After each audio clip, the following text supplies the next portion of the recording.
지난주에 이어서 이제 말라기서를 말씀을 드리는데, 말라기서 3장 4장은 이제 하나님께서 이스라엘 백성들과 대화하다가 뭐 한마디도 지지 않고 꼬박꼬박 말대꾸를 하니까 이제 하나님이 더 이상 그곳에 길 수가 없어가지고 내가 이제 언젠가는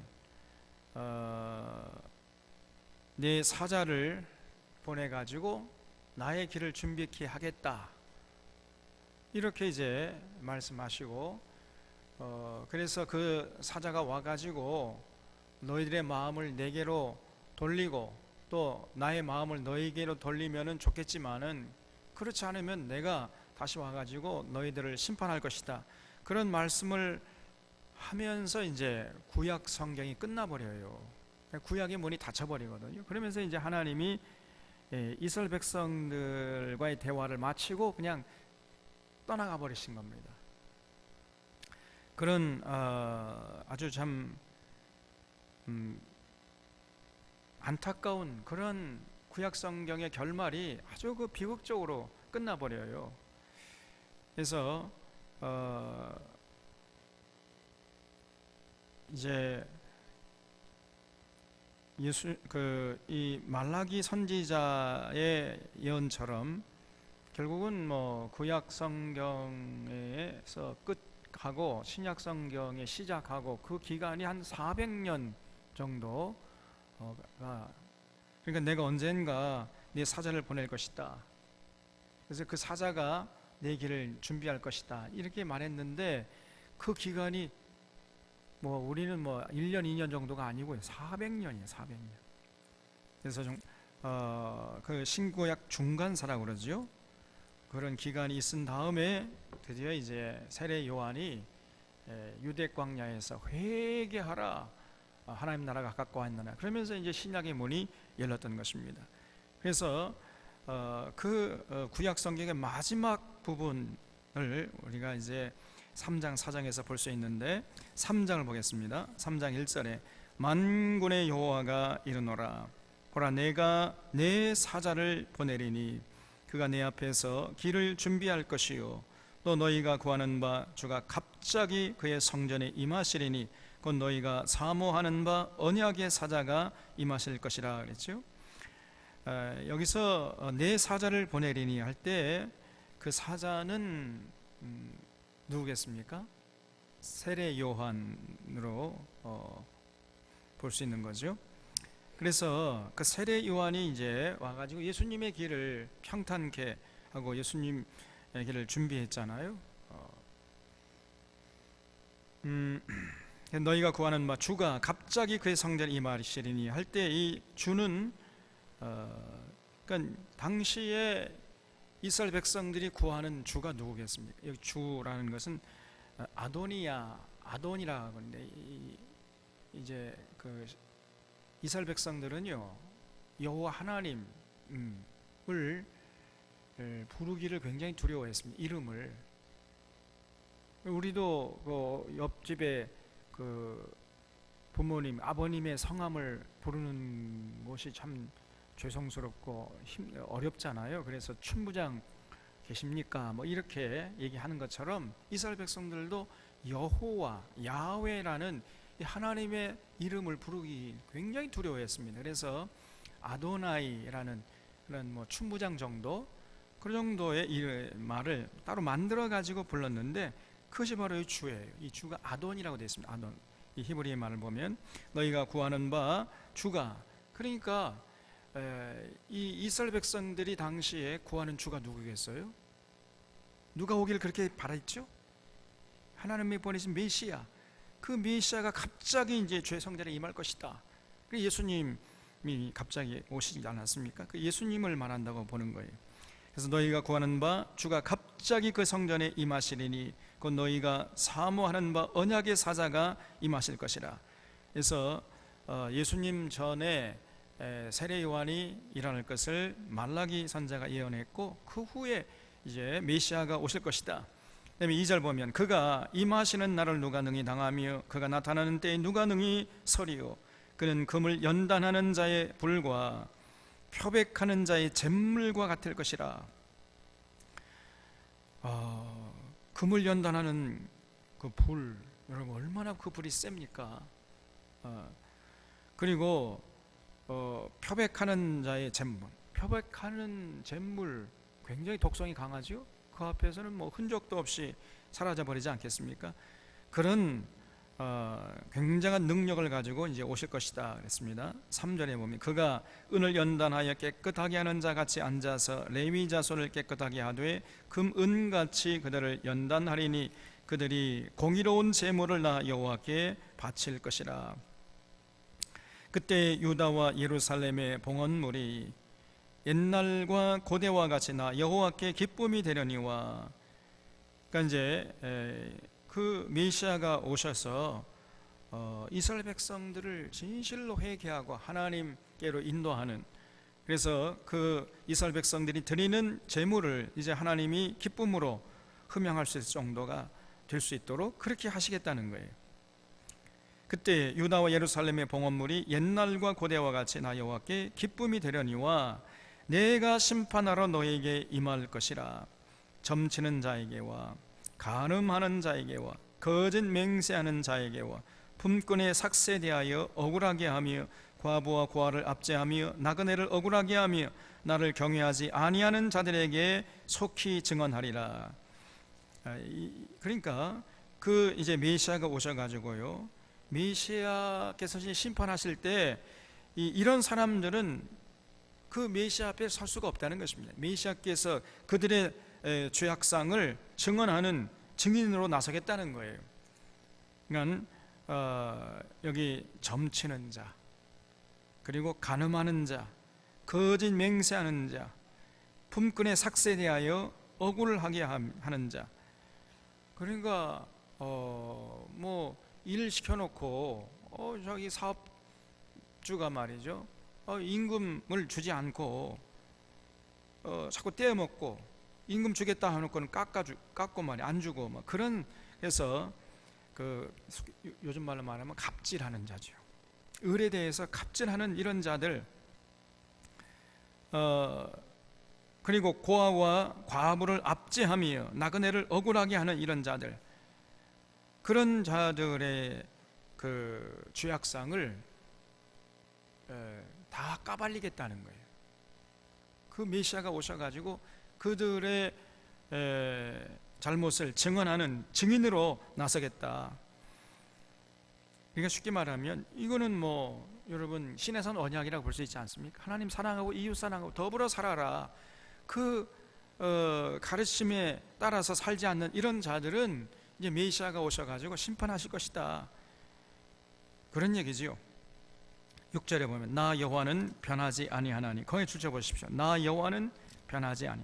우리 하나님은요 절대 변하지 않습니다. 동일하신 분이세요. 어제나 오늘이나 내일이나 동일하신 하나님, 변치 않으시는 하나님이에요. 사람이 자꾸 변하죠. 사람은 조변석계입니다. 아침 저녁으로 그 생각과 그 감정이 자꾸 달라져요. 그래서 사람은 믿을 수가 없습니다. 그러나 우리 하나님은 절대로 변하지 않으세요. 어제나 오늘이나 내일이나 변하지 않습니다. 그래서 어제 요구하신 것을 오늘 요구하시고 오늘 요구하신 것을 내일 요구하세요. 1000년 전에 요구하신 것, 그거를 오늘 요구하시고 오늘 요구하신 것은 1000년 후에 요구하신단 말이에요. 변하지 않습니다. 하나님이 변하지 않고, 그러므로 하나님의 요구도 변하지 않아요. 하나님 사랑하고 이웃 사랑하라는 그 하나님의 계명도 변치 않습니다. 그래서 그것을 지키는데 우리가 혼신의 힘을 다해야 돼요. 거기에 우리 신앙의 열정을 불태워야 됩니다. 우리 삶의 현장에서 바로 이렇게 5절 말씀처럼 살아가는 그런 자들을 경계하면서 하나님을 사랑하고 이웃 사랑 더불어 살아가는데 우리 시간과 열정과 재능을 다 바쳐서 그렇게 살아가는 자, 이런 자가 하나님 앞에 이제 설 수 있게 되는 것이고, 그렇지 않은 자는요 절대로 하나님 앞에 설 수가 없습니다. 예수님 앞에 설 수가 없습니다. 그래서 여기 나 여호와는 변하지 아니하나니 그러므로 야곱의 자손들아 너희가 소멸되지 아니하느니라. 특별히 여기서는 변하지 않는다는 구체적인 내용이 뭘까요? 우리 하나님이 변하지 않으신데 뭐가 변하지 않는다는 거예요? 그 다음 읽어보면 야곱의 자손들아 우리 하나님이 변하지 아니하므로 너희가 소멸되지 아니하는 그랬지요. 만약에 우리 하나님이요 조금 기분 나쁘다고 생각이 달라지고 어제 했던 약속 팽개쳐 버리고 그냥 이스라엘 백성들을 대했더라면 야곱의 자손들 이스라엘 백성들은요 벌써 몇백 년 전에 벌써 소멸되고 말았을 겁니다. 그렇죠? 그러면 우리 하나님의 변하지 않는다는 게 뭐겠어요? 여기서 약속, 어떤 약속? 누구에게 한 약속? 아브라함과 이삭과 야곱과 요셉과 다윗에게 한 약속이 있잖아요. 내가 이스라엘 백성들을 영원히 벌하지 않겠다. 그 약속이 있었기 때문에 야곱의 자손들이 소멸되지 않았지. 만약에 하나님께서 그 약속을 변개하거나 그 약속을 잊어버렸거나 이렇게 했더라면요 그 야곱의 자손들은 이미 벌써 오래전에 역사의 무대에서 사라지고 그냥 흔적도 없이 사라졌을 것입니다. 근데 우리 하나님은요 변하지 않아요. 한 번 하신 약속은요 영원히 변치 않습니다. 그래서 우리가 하나님의 약속을 정말 신중히 듣고 그 마음판에 새기고 그 약속에 의지해서 살아가고 그 약속에 의지해서 우리가 소망을 갖고 살아가는 것이 이게 중요한 것이에요. 우리 하나님은 절대로 변치 않습니다. 그렇기 때문에 이스라엘 백성들이 저렇게 하나님 마음을 아프게 해도 살아남아가지고 소멸되지 않았을 뿐이지 저들이 잘나가지고 그런 게 아닙니다. 7절 말씀 보면 만군의 여호와가 이르노라 너희 조상들의 날로부터 너희가 나의 규례를 떠나 지키지 아니했도다 그랬지요. 그러니까 이제 이 모세의 인도에 따라서 유대 광야 40년 마감하고 여호수아 인도하에 가나안 땅에 정착한 이후로부터 이스라엘 백성들이 거의 1000년 동안이나 결국은 하나님의 규례를 떠나서 지키지 않았습니다. 그러니까 1000년이나 돌아오라고 외쳤지만은 안 돌아갔어요. 여러분 그런즉 내게로 돌아오라 그리하면 나도 너에게 돌아가리라 하였더니 너희가 이러기를 우리가 어떻게 해야 돌아가리까 하는도다 그래. 이 이스라엘 백성들이 하나님께 돌아오라고 하면은 여러분 어떻게 하는 게 하나님께 돌아가는 겁니까? 예? 여기 나왔잖아요.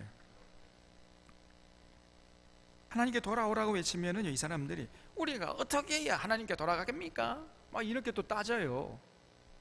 여러분 어떻게 하면 하나님께 돌아가는 거예요? 그렇죠. 하나님의 규례를 지키면 되는 거예요. 그러면 하나님께 돌아가는 겁니다. 그게 동의하십니까? 너희가 나의 규례를 떠났다고 그랬잖아요. 너희 나의 규례를 떠나 지키지 하니까 내게로 돌아오라 그랬잖아요. 그러니까 하나님께 돌아가는 건 간단한 거예요. 여러분 보이지도 않는 하나님 어떻게 하나님께 돌아가는 거예요? 다른 게 아닙니다. 저 이스라엘 가야 우리가 하나님께 돌아갈 수 있는 게 또 아니고 저 우주 먼 곳으로 가야 하나님께 돌아가는 것도 아니고 어떻게 하면 하나님께 돌아가는 거예요? 하나님께 맺은 약속을 지키면은 우리가 하나님께 돌아가는 거예요. 예배 열심히 드리고 기도 많이 하고 찬양하고 헌금 많이 바치고 이런 것은 필수 조건이 이거는 충분 조건이 아니에요. 하나님의 규례를 삶의 현장에서 지킬 때 그러면 우리가 하나님께 돌아가는 거다. 아멘이시죠? 그거 하나님 그거. 여러분 그러면 하나님의 하나님과 맺은 언약, 약속을 지키는 것이 하나님께 돌아간다. 그러면은 다른 말로 표현하면 뭐예요? 하나님께 돌아가려면 뭘 해야 됩니까? 어디로 돌아가야 돼? 어디로?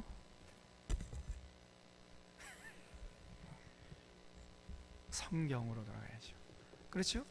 성경에 하나님과 맺은 언약이 다 기록되어 있으니까 성경으로 돌아가야 됩니다, 여러분. 이게 정말 중요한 거예요.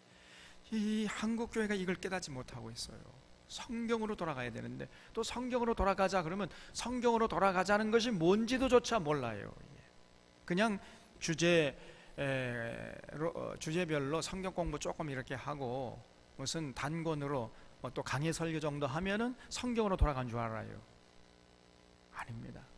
성경으로 돌아간다는 것은 창세기부터 요한계시록까지 단 한 권도 빼지 말고 성경의 전체적인 내용과 흐름이 어떻게 되는가, 이걸 보는 안목이 있어야 돼. 그리고 그 성경을 통해서 계시하시는 하나님이 인격적으로 만나고 그 하나님을 사랑하고 그 하나님 사랑함으로 하나님의 규례와 법도와 명령, 하나님과 맺은 약속을 지키려고 하는 거예요. 이것이 하나님께 돌아가는 것이, 이것이 성경으로 돌아가는 것입니다, 여러분. 그럼 거기에 사는 길이 열려요. 개인은 행복하고 사회는 평화롭고 국력은 강해지고, 이렇게 코로나 바이러스가 아무리 창궐해도 끄떡없어요. 근데 오늘날 보면은요, 성경을 예사로 무시해버립니다. 여러분, 성경을 무시한다는 건 뭘 의미하냐면은 하나님의 규례와 법도와 명령을 무시한다는 것이고, 그러면 하나님을 무시한다는 거예요. 그런 결론에 도달할 수밖에 없는 것입니다. 그러면 이것처럼 무서운 교만이 없는 거예요. 제일 무서운 교만이 뭐냐? 하나님을 무시하는 거 아닙니까?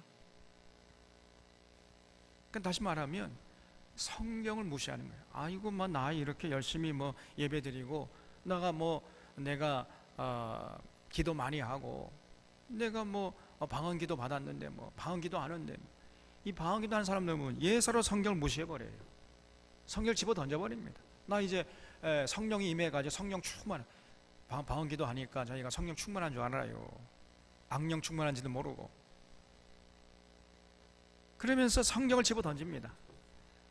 성경의 가르침에 대해서 가르쳐 주겠다고 해도 관심 없고 그냥 주구장창 방언기도 하고 있어요. 이것처럼 이 무서운 교만이 없는 겁니다. 그래서 여러분, 내게로 돌아오라 할 때 그 핵심은 하나님의 규례로 돌아가는 거예요. 하나님의 규례를 지키는 거예요. 하나님의 규례를 지키려면 성경으로 돌아가야 되는 것이고, 성경 창세기 요한계시록에 가르치고 배우고 말씀을 통해 계신 하나님 인격적으로 만나서 그 하나님의 약속을 지키려고 하는 것, 이것이 하나님께 돌아가는 것입니다. 그런데 이스라엘 백성들은 우리가 어떻게 해야 하나님께 돌아가겠습니까? 이런 것도 따집니다. 돌아갈 생각도 안 해요. 하나님과 약속? 그거 관심도 없습니다. 그러니 하나님이 어찌 그 이스라엘 백성들과 관계를 유지할 수 있겠습니까, 여러분? 8절에 사람이 어찌 하나님의 것을 도둑질하겠느냐? 그러나 너희는 나의 것을 도둑질하고 또 말하기를 우리가 어떻게 주의 것을 도둑질하였나이까? 또 이렇게 또 따져요. 하나님이 한마디 하면 10마디 꼬박꼬박 말대꾸합니다. 너희가 지금 내 것을 도둑질하고 있잖아. 우리가 어떻게 주의 것을 도둑질했나이까? 이러면서 따져요. 이는 곧 11조와 봉헌물이라. 여러분, 11조하고 봉헌물 차이가 뭐겠어요? 11조는 수입의 10분의 1을 바치는 것이고, 봉헌물은 뭡니까? 네? 봉헌물이라는 것은 그냥 자기가 스스로 감사해서 바치는 헌물, 이걸 봉헌물이라고 해요.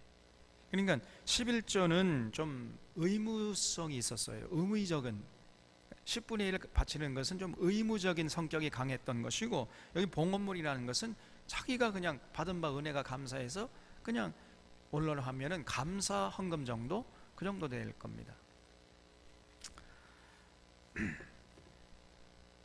그래서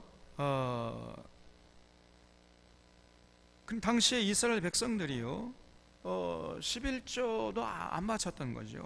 또 하나님께 감사한 마음도 없었고, 그리고 감사 예물 드리는 것도 없었겠지요. 그래서 너희 곧 온 나라가 나의 것을 도둑질하였으므로 너희가 저주를 받았느니라. 우리가 그 말라기서 1장에 봤잖아요. 이 사람들이 하나님 앞에 예물을 바치는 것도 거의 뭐 없었고, 바친다 하더라도 거기 어떤 정성이나 또 사랑이 담겨 있지 않았습니다. 그럼 뭐 저는 거, 병든 거, 썩은 거, 먹다 남은 거, 말라 비틀어진 거, 자기 상전에게도 갖다 바칠 수 없는 그런 것을 가지고 하나님께 와서 이제 예물이라고 갖다 바쳤던 거예요.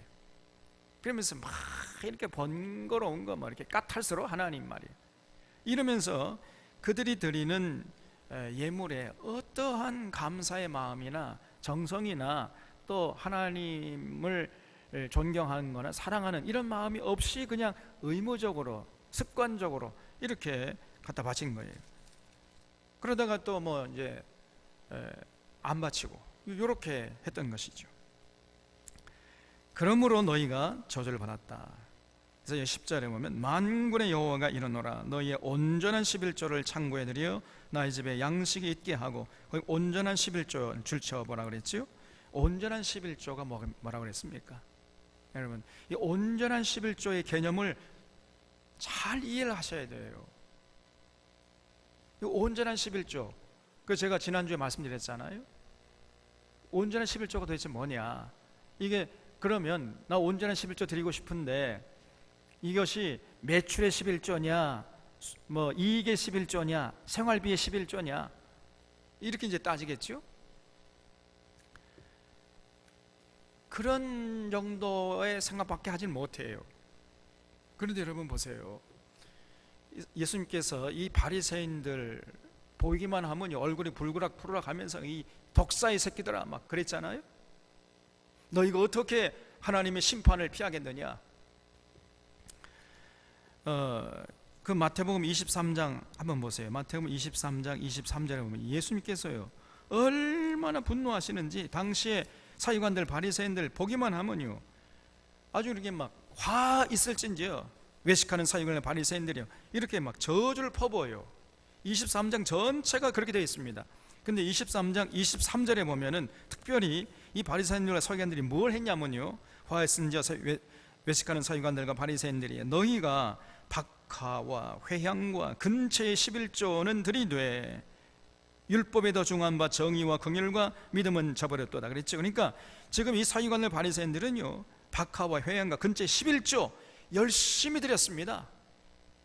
그러니까요 자기의 수입의 10분의 1을 아주 정확하게 떼가지고 한 푼도 떼먹지 않고 한 푼도 덜 안 바치고 아주 정확하게 11조 갖다 바쳤어요. 11조 바치는 데는 이 사람들이 1등 선수입니다, 여러분. 그런데 예수님이 그들 보기만 하면 얼굴이 불그락 하면서 이 화 있을진저, 나중에 보면 이 독사의 새끼들아 이렇게 예수님이 바리새인들을 정죄해버려요. 이 온전한 11조라는 게 이 사람들이 우리가 지금 생각하는 거죠. 온전한 11조 드렸잖아요 지금. 네? 얼마나 열심히 11조 바쳤습니까? 그런데 예수님은 그들을 향해서 화 있을진저 그랬어요. 그래서 이 온전한 11조라는 게 어떤 액수를 말하는 게 아니란 말이에요. 또 우리 이사야 선지자를 보면은 여러분 너희가 아무리 재물을 갖다 바쳐봐라, 헛된 재물을 다시 가져오지 말라 그랬어요. 누가 너희들에게 그런 헛된 재물을 요구했느냐? 너희가 아무리 기도한다 할지라도 내가 듣지 않겠노라. 헛된 재물을 다시 가져오지 말아라 이렇게 말씀하셨지 않습니까? 그래서 여기 온전한 11조라는 것을 그냥 내 수입 수입의 11조냐 뭐 이익의 11조냐 무슨 생활비의 11조냐 이런 거 따지는 분이 아니에요, 여러분. 그런 개념에서 빨리 벗어나셔야 돼요. 온전한 11조 개념이 뭐라고 그랬죠? 그 11조 드리는 그 손길에 뭐가 담겨 있어야 된다 그랬어요? 첫 번째, 두 가지 담겨 있어야 된다 그랬죠? 첫 번째 뭐가 담겨 있어야 됩니까? 삶이 담겨 있어요. 삶의 현장에서 하나님과 맺은 약속을 지켜야 돼요. 그럼 거기서 복을 받는 것입니다. 그래서 복 받은 사람들이 하나님 감사해서 하나님께 11조 바치는 그게 11조 헌금이에요. 그래서 헌금하면 복 받는다는 이런 한국교회 가르침 완전히 이건 비성경적이에요. 헌금하면 복 받는 게 아니라 복 받은 사람이 헌금하는 것이고, 그 복 받으려면은 우리 삶의 현장에서 하나님과 맺은 약속을 지켜야 돼요. 그러면 그 삶의 현장에서, 가정에서, 직장에서, 사업장에서 하나님의 뜻을 따라서 살아가면, 그 하나님의 뜻이 뭐죠? 더불어 살아가네. 더불어. 너 혼자만 잘 먹고 살 살려고 하지 말고, 너도 그렇지만 그도 그렇고 그것들도 그렇고 모두가 같이 더불어 살아가는 이런 세상을 위해서 좀 헌신해 나오. 이것이 하나님의 뜻이에요. 그래서 그런 하나님의 뜻을 받들어서 살다가 와서 드리는 그 예물을 하나님이 기뻐 받으시는 겁니다. 그게 온전한 11조예요. 그 액수가 얼마가 되든지 일단은 그 삶의 현장에서 하나님과 맺은 약속을 지키려고 하는 그런 삶이 담겨 있어야 돼요. 두 번째는 그 헌금 속에 하나님을 사랑하는 마음이 담겨 있어야 된다 그랬죠. 하나님을 사랑해요. 하나님 사랑하는 마음으로, 그래서 기쁨으로, 감사함으로, 자발적으로 이러한 마음과 정성이 담겨 있어야 됩니다. 그것이 온전한 11조야. 그게 액수를 말하는 게 아닙니다, 여러분. 이거를 꼭 기억하시기를 바랍니다. 절대로 이러한 자꾸만 헌금 강조하고, 어떤 교회는요, 제가 지난주에 말씀드린 것처럼 11조 안 하면 암에 걸린대요. 암. 여러분 11조 안 하시는 분들 암 걸릴 각오하십시오. 이렇게 설교를 해버린다니까. 나는 그런 교회 다니는 사람들 이해를 할 수가 없습니다. 아니 어떻게 그런 설교를 듣고 앉아있냐고. 거기에 어떤 교회는요, 별미를 또 갖다 바치래. 우리 하나님이 별미를 좋아하신다 해가지고 별미 헌금이 있어요. 또 어떤 교회는 또 하나님이 헌금 많이 하면 복 주시니까 미리 복을 심으래. 또 그래서 미리 복을 예상하고 복 받을 것을 기대하면서 헌금을 미리 해버리면, 헌금을 많이 하면 하나님이 이제 복 주시니까, 그래서 복을 심으라고 이렇게 헌금을 강조합니다. 전부 다 비성경적, 반성경적이에요. 어떤 교회는 뭐 여러분의 기도 응답하려면 반드시 1,000번째 헌금을 바쳐라. 이제 1,000번 하나님께 헌금하면 여러분의 소원이 이루어진다, 막 이래가지고 예배 시간마다 1,000번째를 바치게 해요. 전부 비성경적, 반성경적입니다. 잘못된 거예요. 근데 이 1,000번째 헌금 안 하는 교회가 거의 없을 정도로, 참, 그러니까 성경을 전혀 모르고 있고, 또 성경을 가르치지도 않고 성경을 무시해버리고 그냥 제 멋대로 해버려, 신앙생활을. 우리 사랑하는 사랑의 교우들은 그런 잘못된 가르침, 거짓된 가르침에 절대로 휘둘리지 않을 수 있기를 바랍니다. 진실로 우리가 헌금할 때 모든 헌금은 감사 헌금이라 그랬잖아요. 그래서 감사해서 하나님, 참 하나님의 뜻에 더 헌신하겠습니다. 헌신의 증표로, 감사의 증표로, 그리고 주님 사랑하는 마음으로, 그래서 주님 사랑함으로 주님의 뜻을 우리의 삶의 현장에서 더 받들어 살겠습니다. 이런 마음으로 바쳐야 돼요. 그래서 삶이 담겨 있고 하나님을 향한 감사와 사랑의 마음이 담겨 있을 때 그것이 온전한 헌금이 되는 거예요. 온전한 11조가 되는 거예요. 그래서 온전한 11조를 창구해드리어 나의 집에 양식이 있게 하고 그것으로 나를 시험하여 내가 하늘 문을 열고 너에게 복을 쌓을 것이 없도록 붙지 아니하나 보라. 그러니까 그 당시 사람들이요, 그 말라기 시대, 그러니까 에스라, 느헤미야가 이제 다 돌아가시고 한 30년 정도 흐른 다음에 이스라엘 백성들이 전혀 하나님께 나와서 예배드릴 때 어떤 감사나 삶의 삶도 들어있지 않고 빠져있고, 하나님과 맺은 언약, 삶의 현장에 지키지 않고, 또 와가지고 예배 드릴 때도 어떤 감사의 마음이나 사랑의 마음이나 정성이 없이 그냥 의례적으로, 습관적으로 이렇게 예배하고 이렇게 기도하고 헌금하고 그랬던 것입니다. 그래, 하나님께서 이 말라기 선지자를 통해 가지고 이렇게 참 너희들이 온전한 11조를 창고에 들여봐라 이렇게 말씀하실 정도로 이 사람들의 신앙생활이 엉터리였어. 신앙생활 안 하는 것은 아닌데 열심히 하긴 했지만은 엉터리했다. 엉터리로. 11절에 만군의 여호와가 이르노라 내가 너희를 위하여 메뚜기를 금하여 너희 토지 소산을 먹어 없애지 못하게 하며 너희 밭의 포도나무 열매가 기한 전에 떨어지지 않게 하리니. 11절은요 그렇게 하나님께 감사함으로 삶의 현장에서 하나님의 뜻을 받들어 살다가 와서 예배드리고 헌금하게 되면 그러면 이렇게 해주시겠다는 거예요. 그래서 메뚜기 때가 날아오지 않도록 하나님이 막아주시겠다는 거죠. 그리고 너희 밭에 포도나무 열매가 기한 전에 떨어지지 않게 하리니. 그러니까 여러분 이 11절 말씀 정말 여러분 믿습니까? 그러면 여러분 포도나무 농사 짓는 포도원을 이제 경영하는 농부들은 뭘 어떻게 해야 돼요? 예? 열심을 다해 가지고 그냥 농약을 많이 칠 것이 아니라 뭘 어떻게 하면 돼? 너희 밭에 포도나무 열매가 기한 전에 떨어지지 않게 하려면 어떻게 하면 돼요? 예? 그렇잖아요. 하나님께 돌아가서 하나님의 뜻을 받들어 살아가는 겁니다. 정직하게 성실하게 일하고 그리고 더불어 살아가는 세상을 만들려고 애를 쓰는 거예요. 아무리 돈을 많이 번다 할지라도 절대적으로 그냥 뭐 가축에게 성장 호르몬 제제 먹이지 않고 그냥 케이지에 가둬가지고 꼼짝달싹 못하게 해가지고 150일 만에 출하하던 것을 30일 만에 25일 만에 막 출하하는 이래가지고 돈 버는 이런 데 휘둘리지 않는 것입니다.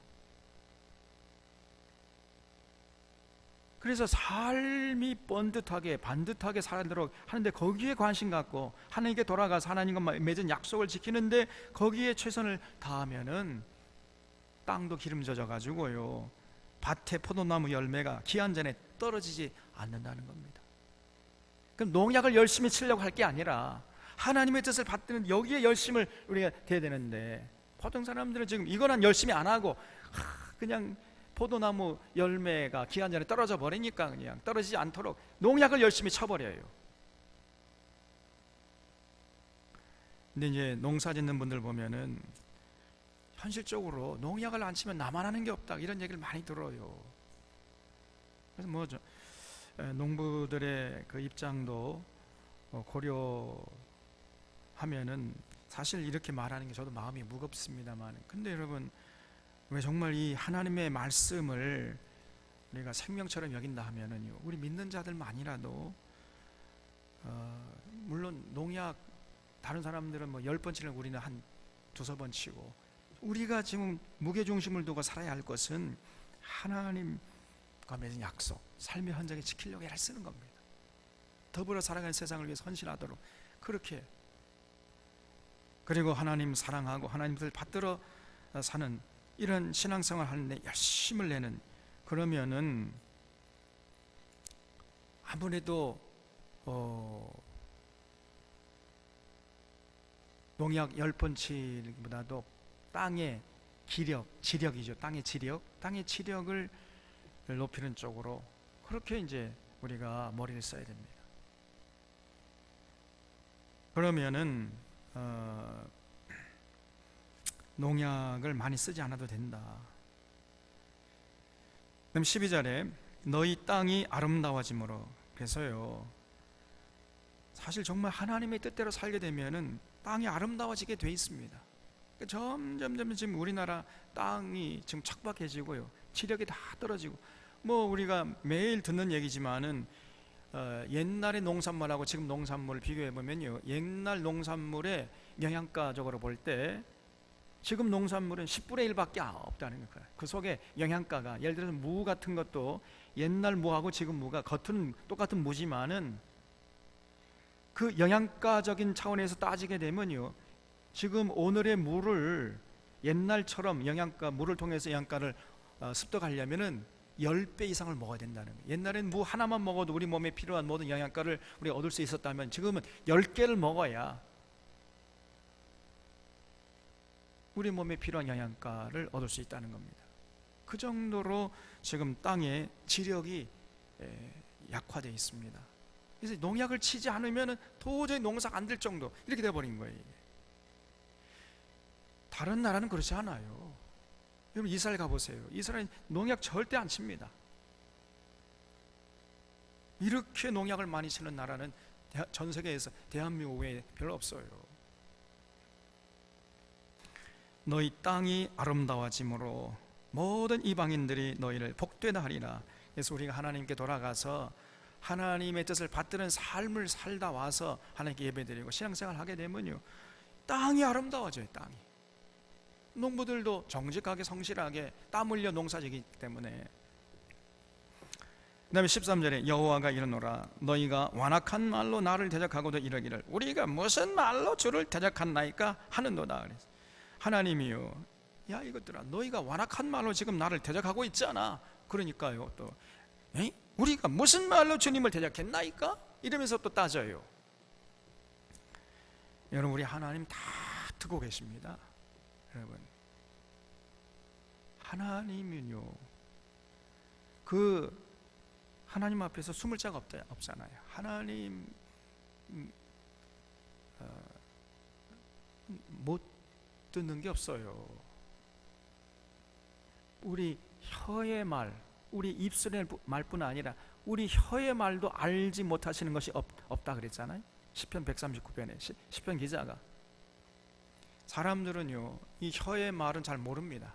혀의 말인 건 뭘까요?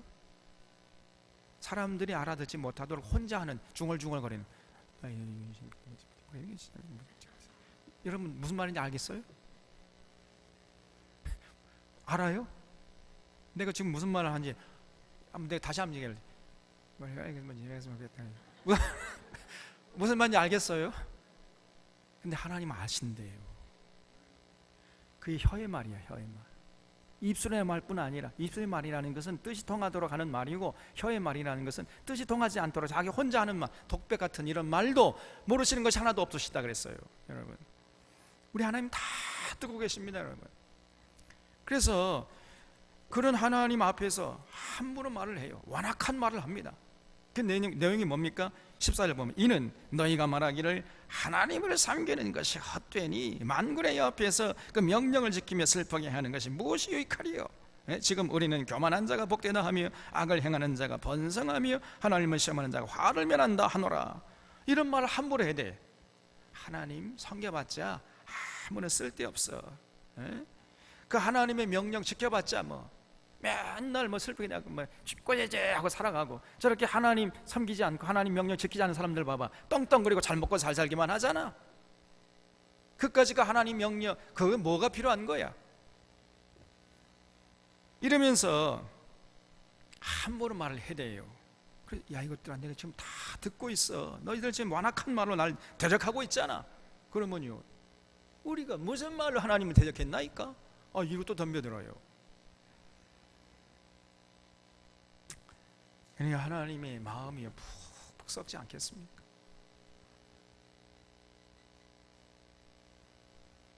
여기 16절에 그때 여호와를 경외하는 자들이 피차에 말하며 여호와께서 그것을 분명히 들으신다 그랬잖아요. 그래서 우리가 여러분 함부로 입을 열면 안 됩니다. 우리 생각조차도 조심스럽게 생각을 해야 돼요.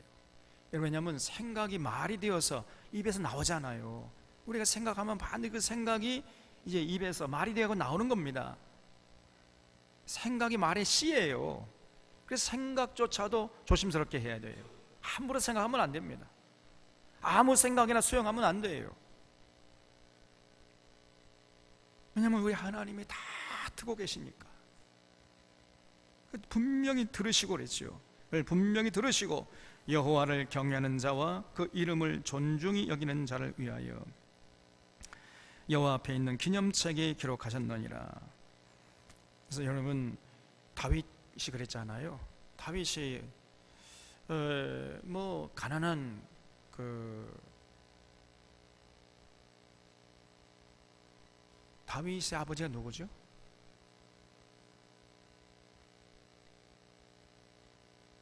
이세죠. 이세 집안이 가난했어요. 그래서 다윗은 8째 막내 아들이었거든요.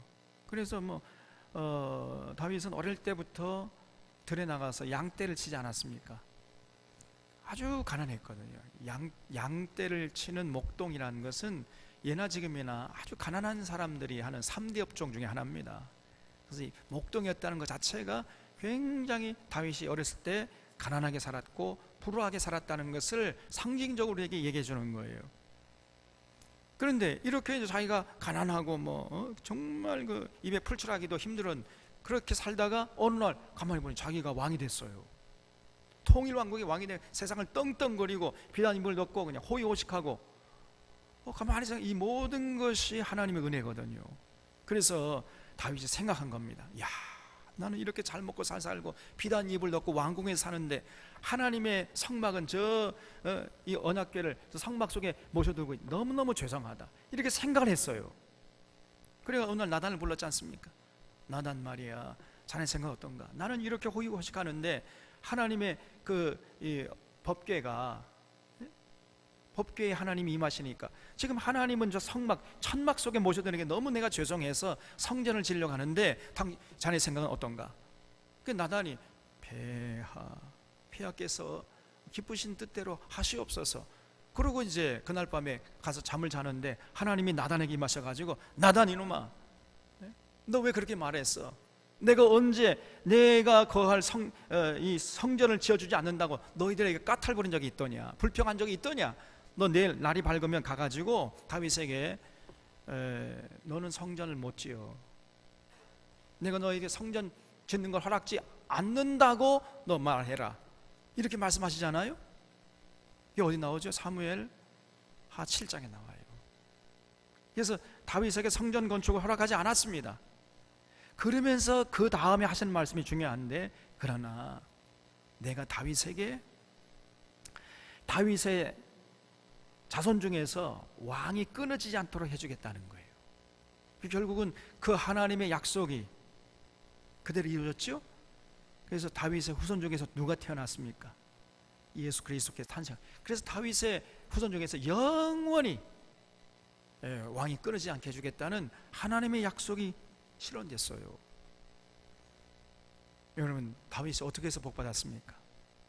다윗이 직접적으로 성전 건축한 것도 아니에요. 그냥 머릿속으로, 아이고 나는 이렇게 편히 잘 먹고 잘 사는데, 이 모든 게 하나님의 은혜인데 하나님의 그 궤는 저 천막 속에 있으니 이게 너무 죄송하구나, 이 생각만 했는데도 우리 하나님이 그걸 기특히 여겨가지고요, 그렇게 다윗에게 복의 복을 그냥 넘치도록 쌓아 부어주셨단 말이에요. 여러분, 그래서 입술의 말, 이 생각조차도 우리가 조심스럽게 해야 된다. 아무 생각이나 하면 안 돼요. 함부로 하나님 원망하거나 불평한다든가 그런 생각조차 이 마음속에 품으면 안 됩니다. 그 이웃을 원망하는 마음이, 이런 생각이 결국은 말이 나오거든요. 반드시 그러면 그 사람은 이제 하나님 앞에서 실족하게 되어 있습니다. 그래서 우리 마음과 생각도 우리가 잘 관리를 하셔야 돼요. 왜냐하면 하나님이 다 듣고 계시기 때문에. 그래서 여호와를 경외하는 자들이 피차에 말하며 여호와께서 그것을 분명, 그러니까 그렇게 이제 당시 말라기 시대에 대부분의 사람들은요, 여호와를 섬기는 게 뭐가 유익이 있어?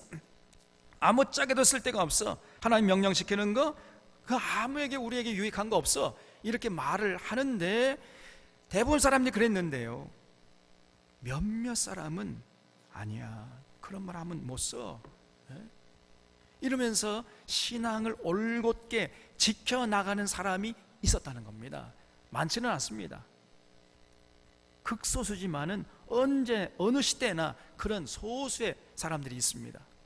그런 걸 우리가 창조적 소수라고 그래요. 대다수는요, 세상의 흐름에 그냥 몸을 맡겨버려요. 신앙생활 하는 것 같지만은 신앙하는 게 아닙니다. 그냥 대충 의례적으로 습관적으로 그냥 주일 한번 와서 예배드리고 뭐 신앙생활 다 했다 이런 식으로 생각하면서 살아가는데, 그래도 그러면서 이제 세상에 나가서는 그냥 세상 흐름에 몸을 맡기면서 살아가요. 그러나 그 중에 아주 극소수는 저렇게 살아면 안 되는데, 저렇게 말을 함부로 하면 안 되는데, 그러면서 올곧게 자기 신앙을 지켜낸 사람이 있단 말입니다. 우리 사랑하는 샤론의 교우들이 그런 극소수의 창조적 소수에 속할 수 있기를 주님의 이름으로 부탁드립니다. 그런 자들이 되어야 돼요. 지금 16절 이하는요, 그런 자들을 하나님이 기억하신다는 겁니다. 그래서 그걸 분명히 들으시고 여호와를 경외하는 자와 그 이름을 존중히 여기는 자를 위하여 여호와 앞에 있는 기념책에 기록하셨느냐고 했어요. 우리 하나님의 기념책에, 하나님의 생명책에 그런 사람들을 기록하신다는 겁니다. 만군의 여호와가 이르노라, 나는 내가 정한 날에 그들을 나의 특별한 소유로 삼을 것이요, 또 사람이 자기를 섬기는 아들을 아낌같이 내가 그들을 아끼리니. 보세요 여러분, 부모가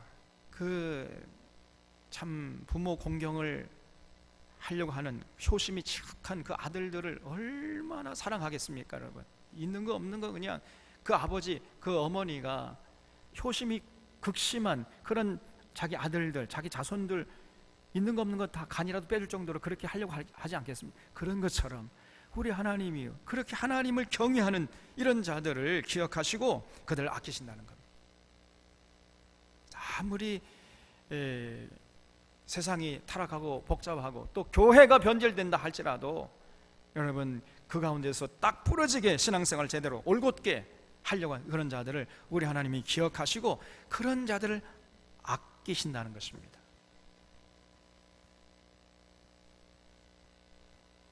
그러니까 우리 하나님 여기서 볼 수 있는 것처럼 그냥 무조건적으로 모든 사람들을 사랑하시는 그런 하나님이십니까? 그런 하나님 아니죠. 우리 하나님이 차별을 두시잖아요. 그래서 뭐 아가페 하나님, 아가페 사랑, 우리 하나님이, 그리고 그거는 아가페 사랑은 무조건적인 사랑이고 희생적인 사랑이고 한이 없는 사랑이고 뭐 그런 식으로 가르쳤어요. 그리고 에로스 사랑은 이거는 천박한 사랑이, 남녀간의 사랑, 이거 조건적인 사랑이고 이거 질투하는 사랑, 이런 거는 아주 천박한 사랑이고 이건 하나님의 사랑하고는 전혀 상관이 없다, 이런 식으로 가르쳤습니다. 그런데 여러분 여기 보니까 그거 아니잖아요. 하나님을 특별히 경외하고 하나님의 뜻을 받들려고 하는 사람을 우리 하나님이 특별히 더 아끼신다는 겁니다. 그래서 그때 너희가 돌아와서 의인과 악인을 분별하고 하나님을 섬기는 자와 섬기지 아니하는 자를 분별하리라 그랬죠. 그러니까 우리 하나님은요, 의인과 악인을 분별하십니다. 하나님을 섬기는 자와 섬기지 않는 자를 분별하는 거예요. 그래서 나중에 좀 더 자세히 말씀드리겠습니다만은 우리 하나님의 사랑에 대해서 많은 오해가 있어요. 이걸 잘 정리하셔야 됩니다. 4장에 보겠습니다. 4장 1절에 만군의 여호와가 이르노라, 보라 용광로 불같은 날이 이르리니 교만한 자와 악을 행하는 자는 다 지푸라기 같을 것이라 그랬어요. 우린 절대로 교만하면 안 됩니다. 그리고 악을 행하는 자, 그는 전부 다 용광로 불 앞에 지푸라기 같은 신세가 될 것입니다. 그 이르는 날에 그들을 살라 그 뿌리와 가지를 남기지 아니할 것이로되 내 이름을 경외하는 너희에게는, 그러니까 당시 이제 말라기 시대에 대부분의 사람들이 타락했지만은 극소수의 사람들이 여호와를 경외하는 이런 모습이 있었단 말이죠. 그런 사람들에게는 공의로운 해가 떠올라서 치료하는 광선을 비추리니 너희가 나가서 외양간에서 나온 송아지 같이 뛰리라. 또 너희가 악인을 밟을 것이니 그들이 내가 정한 날에 너희 발바닥 밑에 채와 같으리라. 만군의 여호와의 말이니라 그랬죠. 그래서 여러분, 우리 하나님 사랑은요 무조건적인 사랑이 아닙니다. 그렇잖아요. 여기 보자, 보시다시피 우리 하나님 그리고 질투하는 하나님이라 그랬습니다. 내가 야곱을 사랑하고 에서는 미워했다 그랬잖아요. 차별을 두세요, 여러분. 예수님께서도 나는 니골라 땅의 행위를 미워한다 그랬잖아요. 조건이 있지 않습니까, 여러분? 사랑하려면 조건이 필요해요. 아무나 다 사랑하는 분이 아니란 말이에요. 그리고 아까 말씀드린 서기관 바리새인을 향해서는 이 독사의 자식들아 그랬어요. 너희가 어떻게 지옥의 판결을 피하겠느냐? 여러분, 이것이 무조건적인 사랑이에요? 아니잖아요. 무조건적인 사랑이라면 바리새인들까지도 사랑해야죠. 근데 예수님은 바리새인 보기만 하면 이 독사의 자식들아, 이렇게 이 회칠한 무덤 같은 자들아, 화 있을진저, 그러면서 저주를 퍼부었어요. 어떻게 이것이 여러분 무조건적인 사랑입니까? 그래서 나중에 잘 정리하겠습니다만은 우리 하나님의 사랑을 여러분 지금까지 우리가 생각했던 것 다시 잘 정리하셔야 돼요. 이 4절에 너희는 내가 호렙에서 온 이스라엘을 위하여 내 종 모세에게 명령한 법 곧 율례와 법도를 기억하라 그랬죠. 모세에게 명령한 율례와 법도가 뭐죠? 시내산 언약이죠. 시내산 언약을 기억하고 그 시내산 언약을 지켜라. 시내산 언약의 핵심이 뭐죠? 하나님 사랑과 이웃사랑. 이걸 더 줄이면 사랑이에요. 사랑. 사랑하면서 살라는 것입니다, 여러분. 하나님은 사랑이니까. 모란 여호와의 크고 두려운 날이 이르기 전에 내가 선지자 엘리야를 너에게 보내리니. 그죠? 이것이 이제 아까 3장 1절에 나온 네 사자예요. 하나님의 사자, 엠버서더죠. 그 누구냐? 선지자 엘리야를 보내시겠다는 거예요. 그러면 그 예수님 당시에 그 선지자 엘리야가 누구라고 그랬죠? 예수님의 제자들이 아니 예수님, 그러면 그 말라기 선지자가 예언했던 그 엘리야가 오시라고 했는데 언제 오십니까? 이렇게 물어봤죠. 그때 예수님께서 뭐라고 말씀하셨습니까? 엘리야가 이미 왔다는 거예요. 벌써 왔는데 너희들이 알아보지 못하고 임의로 대우했다. 그 엘리야가 누구냐? 세례 요한이다. 이렇게 분명히 말씀했어요, 예수님이. 이 복음서에 나옵니다. 여기 옆에 야라고 돼 있죠. 야. 선지자 엘리야 할 때 엘자 바로 앞에 야라고 돼 있죠. 돼 있습니까? 안 돼 있습니까? 돼 있으신 분들 한번 손 들어 보세요. 이 성경이 비싼 성경이에요. 저런 성경을 갖고 다니셔야 됩니다. 이거를 관주 성경이라고 그래요. 관주 성경. 우리 적어도 들꺼부른 사랑교회 성도들은 관주 성경을 갖고 다니셔야 돼. 책방 가셔가지고 지금 여러분 갖고 계시는 거 여기 야라고 없으면 갖다 버리고 새로 성경을 비싼 거 좀 사세요. 관주, 그다음에 여백 성경, 그게 좋아요. 그래서 하나가 자꾸 성경에다가 가피를 하셔야 됩니다. 그 정도 수준 돼야 돼. 이제는 그냥 성경책이 그냥 10년, 20년 돼도 그냥 깨끗해요. 이거를 막 그냥 무슨 보물처럼 이렇게 보관해놔. 그러면 안 돼요. 이 성경을 계속 읽고 쓰고 이렇게 해야 돼요. 관주라는 것은 아주 오랜 믿음의 선조들부터 계속 읽어오다가 다른 성경하고 연결되는 이런 성경 구절들을 거기다가 써놓은 거, 그걸 관주라고 그래요. 그래서 여기 야 보면은 야 옆에 이제 야가 뭐라고 돼 있죠? 야 해놓고는 마태복음 11장 14절, 마가복음 19장 11절 이렇게 돼 있죠. 거기에 예수님께서 이 엘리야가 세례 요한이다 이 말씀했던 구절이 나온다 그렇게 돼 있는 거예요, 여기. 그래서 그거를 참고하셔야 됩니다, 여러분. 그 정도 성경에 대한 이해도가 있어야 돼, 이제. 그래서 이제 언젠가는 내가 선지자 엘리야를 너에게 보내리니 그가 아버지의 마음을 자녀에게로 돌이키게 하고 자녀들의 마음을 그들의 아버지에게 돌이키게 하리라. 돌이키지 아니하면 두렵건대 내가 와서 저주로 그 땅을 칠까 하노라 하시니라. 그러면서 이제 말라기가 끝나요. 구약 성경의 문이 닫혀버렸던 것입니다. 그러니까 하나님이 대화하다가 자꾸 막 말대꾸하는 이스라엘 백성들, 더 이상 거기서 있을 수가 없어가지고 한마디 쏴붙이고 그냥 가버리신 거예요.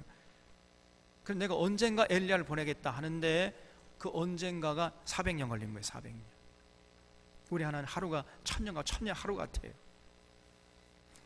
그래서 여러분 우리가 이제 말라기서까지 해가지고 구약 성경을 연대기 손으로 다 살펴봤는데 이제 남은 것은 시가서예요. 욥기, 시편, 잠언, 전서, 아가서 5권. 이제 다음 주부터 우리가 이제 시가서를 살펴보려고 하는데 우리가 그 전에 이제 결론을 좀 내려야 됩니다. 여러분 우리 말라기 선지자가 기록한 것처럼 이스라엘 백성들에게 하나님이 1000년 동안 사랑을 베풀었지 않습니까?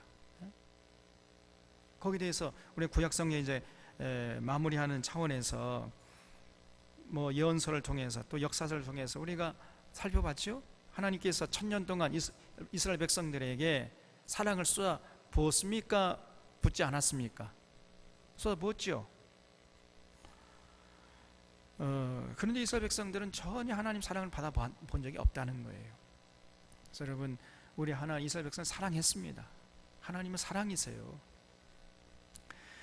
그래서 그러나 불행한 이스라엘 백성들은 그 사랑을 전혀 깨닫지 못했던 거예요. 여기에 이스라엘 백성들의 불행의 씨앗이 있는 겁니다. 그래서 우리가 그 하나님의 사랑을 우리는 반드시 체험하셔야 돼. 그럼 어디 가면 하나님의 사랑을 체험할 수 있습니까? 예? 집에 빨리 가셔야 돼. 가정에 가셔서 여러분 그 부모가 자녀에게 사랑을 쏟아부어 가면서 하나님의 사랑을 알아가는, 여러분 그 부모 사랑을 우리가 스톨게 사랑이라고 그래요. 그리고 친구들끼리의 사랑을 필레아 사랑이라고 그러고, 그 다음에 이성 간의 사랑을 에로스 사랑이라고 그래요. 그런데 이게 사실은 그 스톨게 사랑의 원형이 하나님께 있어. 하나님이 우리를 부모처럼 사랑해. 그래서 우리 부모님이 우리를 사랑하지만은 그 우리 부모님의 사랑은 하나님 사랑의 복사본이에요. 모조품에 불과해. 진짜 부모 사랑은 하나님에게 있습니다. 그래서 어렸을 때 부모님의 사랑을 받아가면서 그 하나님의 스톨게 사랑을 어렴풋이 느끼는 것이, 그것이 그래서 갓난아기 때 반드시 부모님의 사랑을 받아야 돼. 또 친구의 필레의 사랑 원형도 하나님에게 있어요. 그리고 에로스의 사랑의 원형도 하나님에게 있습니다. 그 이성 간의 사랑이라는 것은 이 에로스의 사랑이 하나님의 에로스 사랑의 그 복사본에 불과한 것입니다. 우리 하나님이 뭐라고 그랬죠? 나는 질투하는 하나님이라고 했잖아요.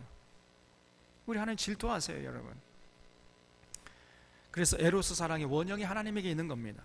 그래서 어렸을 때 부모님으로 사랑을 받아가면서 스톨게 사랑을 어렴풋이 그 하나님의 사랑을 깨닫고, 그러면 친구들끼리, 제가 지난 주일날 오후 예배 때 말씀드린 것처럼 친구들끼리 우정을 나누면서 그 필리아 사랑의 원형을 이제 하나님의 사랑을 조금씩 깨달아가고, 그리고 또 이제 이성 간의 그 뜨거운 사랑을 나누면서 하나님의 에로스 사랑의 원형을 우리가 경험하는 겁니다.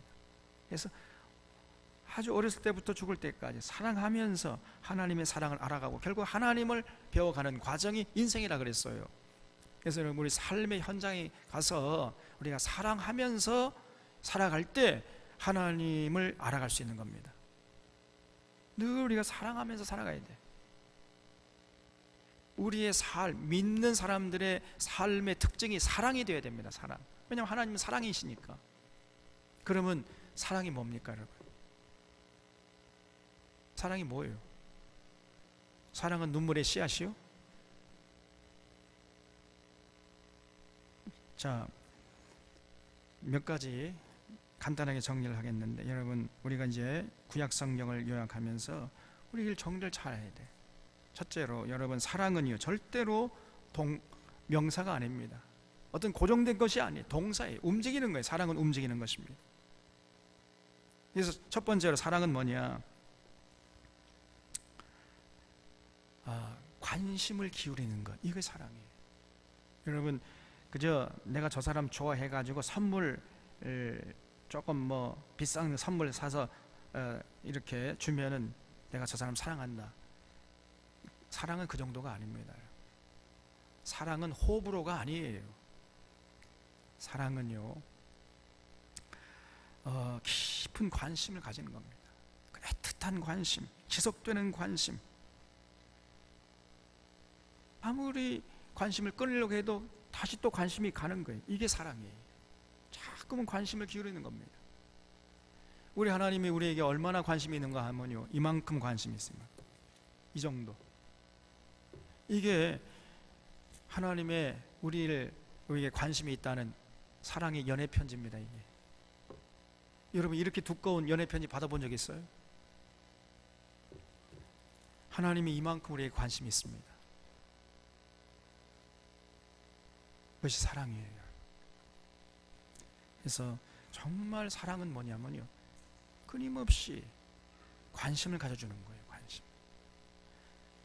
초신자가 오면은, 우리 새로운 이제 신자들이 교우가 오면은요, 그게 지속적으로 관심을 보여주는 거예요. 그게 사랑이에요, 여러분. 한번 뭐 조금 비싼 선물 사주는 그거는 자기 감정에 충실하는 것이지, 진짜 사랑은요, 지속적으로 관심을 가져주는 겁니다. 그리고 사랑은 뭐냐면요, 이해하는 거예요. 이해해 주는 거예요. 눈높이를 낮추면 주위에서 자꾸만 자기를 낮추는 거예요. 이해한다는 게 뭐죠? 영어로 하면 understand죠. understand. 밑에 서는 거예요. 여러분, 하나님이 우리를 이해하시려고요, 저 높고 높은 별을 넘어서 낮고 천한 이 땅에 오셔가지고 눈높이를 낮췄잖아요. 이게 진짜 사랑입니다. 그래야 이해가 되는 거죠. 그러니까 사랑은 뭐냐면요, 이해하기 낮아지는 거예요. 낮아져. 자꾸만 낮아져. 낮아지는 것이 사랑입니다. 그리고 사랑은 뭐냐? 사랑은요, 끝까지 책임지는 거예요. 끝까지. 무엇을 먹을까, 무엇을 마실까, 무엇을 입을까 염려하지 말아라. 예수님께서 무슨 말이죠? 다 책임져 주겠다는 거예요. 끝까지 책임주겠다. 예수님께서 자기 제자를 사랑하실 때 끝까지 사랑하시니라 그랬지요. 그리고 내가 세상 끝날까지 너희와 항상 함께 있으리라 그랬습니다. 끝까지 책임지는 거예요. 끝까지. 이게 사랑이에요. 조금 뭐 책임지다가 나 모르겠다, 그 사랑 아닙니다. 참 사랑이라는 거는 끝까지 무한 책임지는 거예요. 무한. 무책임한 거, 이거는 사랑이 아닙니다.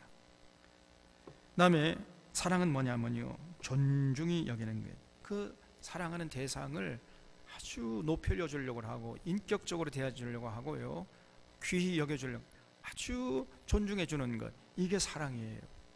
옛날에 그 하늘산 이천석 이라는 목사님이 계시는데, 그 목사님은요, 그 기도원에 찾아오는 사람을 보면 그분이 주로 하는 게 이제 방언이에요. 방언 기도를 못하면요, 방언 기도도 못하는 게 사람이냐 막 그러면서 막 쌍욕을 해대요. 제가 입에 담을 수 없는 그 욕을 해댑니다. 근데 그러한 욕을 다 듣고 앉아 있어요. 또 저 좀 한번 해볼까요? 그러니 이런 사랑이 아닙니다. 사랑은 대상을 존중하고 존귀히 여기는 거예요. 존귀히. 어떻게 그렇게 비인격적으로 대하는, 그거 좋아라고 앉아 듣고 있냐 그 말이에요. 여러분, 하나님이 우리를 존중히 여겼습니다. 그래서 그 짐승이 필요하지 않아, 독생자를 보내셔가지고 독생자의 피로 우리를 구원하실 정도로 그렇게 우리를 존귀히 여겨주셨습니다. 여러분, 귀하게 여기고요, 가치 있게 여겨주고, 그리고 존중해주고 하는 것, 이것이 사랑이에요. 사랑하는 사람은요, 사랑하는 대상을 그렇게 존중히 여기려고 하는 겁니다. 또 사랑은 뭐냐? 사랑은 끊임없이 자기를 희생하는 거예요. 이게 사랑이에요. 자기를 깨뜨려서 대상을 채워주는 것, 이것이 사랑입니다. 자기의 욕정을 채우는 것, 이 암논처럼 암논이 다말을 사랑한다고 하면서 자기 욕정을 채우고, 그건 사랑이 아닙니다, 여러분. 사랑은요, 사랑하는 그 대상을 위해서 자기가 희생하는 거예요. 그게 사랑이에요. 예수님께서 우리를 사랑하셨기 때문에 우리를 위해서 있는 거 없는 거 다 내주다가 이제는 목숨까지, 생명까지도 내주셨지 않습니까? 끊임없이 희생하시지 않았습니까? 이게 진짜 사랑이에요. 사랑은 뭐냐? 희생하는 거예요. 희생하는. 그 다음에 사랑은 뭐냐면요, 함께 있고 싶은 마음이에요. 그래서 함께 있으려고 그래요. 이게 사랑입니다. 곁에 있는 것 가지고도 만족을 못해. 나는 네가 곁에 있어도 네가 그립다, 그런 유명한 시어가 있지요. 어떤 시인이 그런 얘기 했습니다만, 예수님도요, 곁에 있는 것 가지고 만족하지 않았습니다. 내가 너희 안에, 너희가 내 안에, 그래야 만족하는 겁니다. 이게 사랑이에요. 그래서 하나가 되고 싶으려고 하고 함께 있고 싶어 하는 거예요. 이게 사랑이에요, 여러분. 진짜 사랑하면요, 함께 있고 싶어 하고 함께 있는 거 가지고 만족을 못해. 그래, 하나가 돼야 돼. 이게 사랑입니다. 그 다음에 사랑은 뭐냐면요, 끝까지 믿어주는 거예요. 끝까지. 이게 사랑입니다. 조금 부족하고 조금 허물이 있어도 끝까지 믿어주는 거예요. 여러분, 이 자녀들이 부모님 마음을 얼마나 속삭입니까? 그래도 부모님은 자기 자녀를 사랑하기 때문에 끝까지 믿어줘요. 또 속아주면 속아 넘어가면서 또 속아줘. 또 얘가 이제 조금 세월이 지나면은 진짜 멋진 삶을 살 거야, 그러면서 끝까지 믿어줍니다. 이게 사랑입니다, 여러분. 예수님 앞에 베드로가 3번씩 부인했잖아요. 야 베드로야, 닭 울기 전에 네가 3번 나를 부인할까? 그런 것처럼 3번 베드로가 예수님을 부인했어. 나중에는요, 내가 예수 알면 내가 손에 장을 지진다, 부인하는 강도가 점점 세졌어요. 그러다가 예수님이 십자가에 돌아가시고 부활하신 다음에 베드로를 만났지요. 그래서 요한의 아들 시몬아, 네가 나를 사랑하느냐? 자기가 한 일이 있으니까요, 사랑한다는 말을 못해요. 제가 주님을 사랑하는지 주님이 아시나이다. 예수님이요, 다시 묻습니다. 이 요한의 아들 시몬아, 네가 나를 사랑하느냐? 제가 주님을 사랑하는 줄 주님이 아시나이다. 왜 자꾸 묻습니까? 사람 곤란하게. 3번 또 물어요. 또 예수님이, 요한의 아들 시몬아, 네가 나를 사랑하느냐? 제가 주님을 사랑하는지 주님이 아시나. 끝까지 주님 사랑한다는 말 못합니다. 그런데 그러한 베드로에게 내 어린 양을 먹여다오, 그러면서 끝까지 신뢰의 미소를 거둬두지 않으셨어요. 이게 사랑입니다, 여러분. 이 진정한 사랑은요, 끝까지 믿어주는 거예요. 끝까지.